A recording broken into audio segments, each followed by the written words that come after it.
I want to show you how you can use Yahoo Finance to get some stock price data and some other types of data. So data can be hard to get sometimes, and if you're doing a big study where you're looking at hundreds of companies, this isn't the place to go. But if you're just looking for the stock price data of a particular company or a mutual fund, Yahoo Finance is a really great place to go. So you can log in or you can get to the site by typing in finance.yahoo.com, and then you can search for a company. Let's say we want to check out Microsoft. So we have Microsoft here. We'll check them out. So when you type in their ticker, you'll get quite a bit of information here. You'll get information on their previous close, open, the bid-ask price, the price-earnings ratio, and some other stuff. And you can also just show a graph here, let's say a 5-year graph of their stock prices. But if you actually wanted to get the data so that you could maybe do some manipulation with it, you can go to historical data. And you see here they give you the open, high, low, close, and the adjusted close. And if you don't know what these things mean, the close price adjusts for splits. The adjusted close price adjusts for splits and dividend and or capital gains distributions. So that may be valuable depending on what it is you're doing. And we can scroll over a little bit, and they also give you the volume. So you can also set the period you want. You could choose 5 years, and it'll give you this data here for 5 years. You can choose the specific dates, the start date and the end date. You can choose whether you want daily, weekly, or monthly.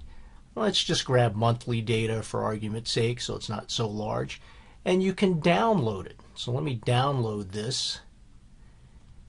And it comes up as a CSV file, which can be imported directly into Excel. And let me just make this a little bit larger here so that we can see it a little bit better.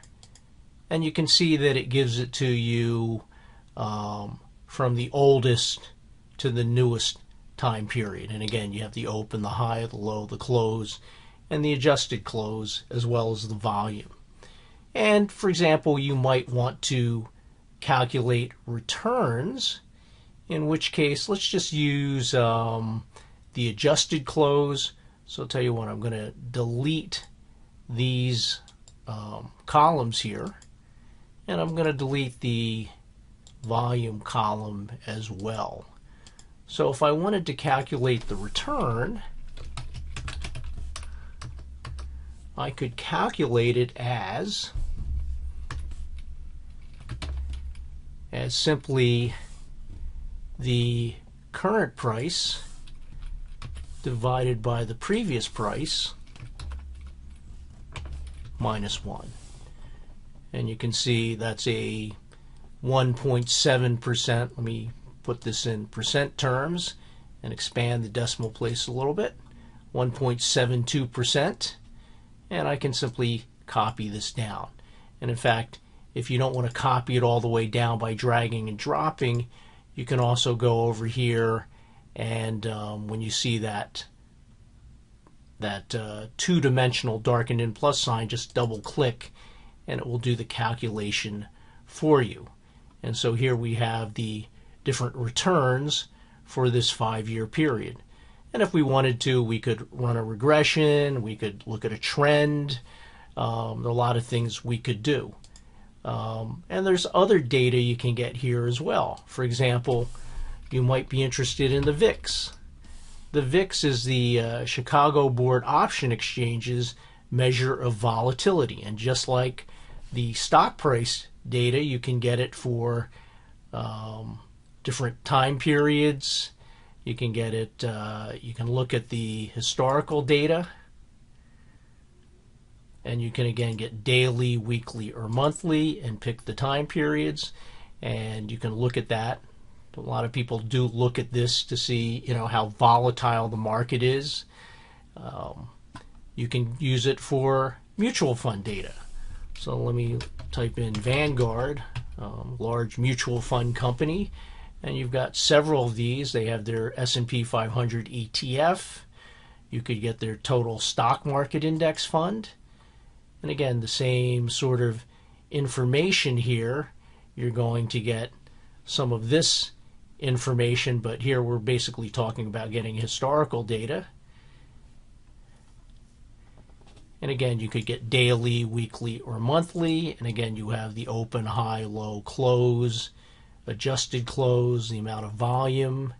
Right here, this happens to be a year of daily data, but again, we could have monthly, we could have weekly. So again, I could download it just like I did with the Microsoft data. So really a great place to come to get this information. You can also look up some indexes. Let's see. We could look up the Dow Jones Industrial Average.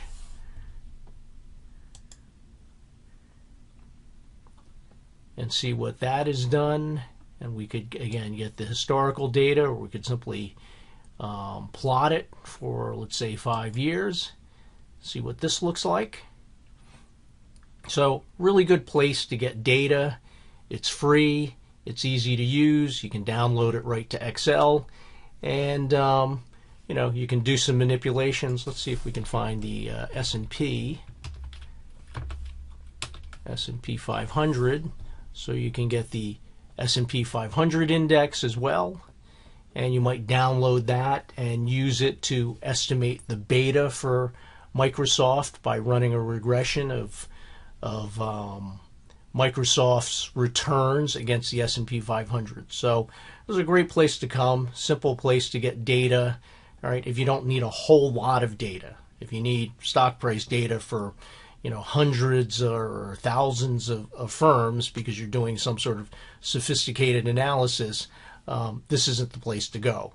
But if you simply want to get some data for some stock price data for several companies that you might be interested in and analyzing, this is a really good place to go.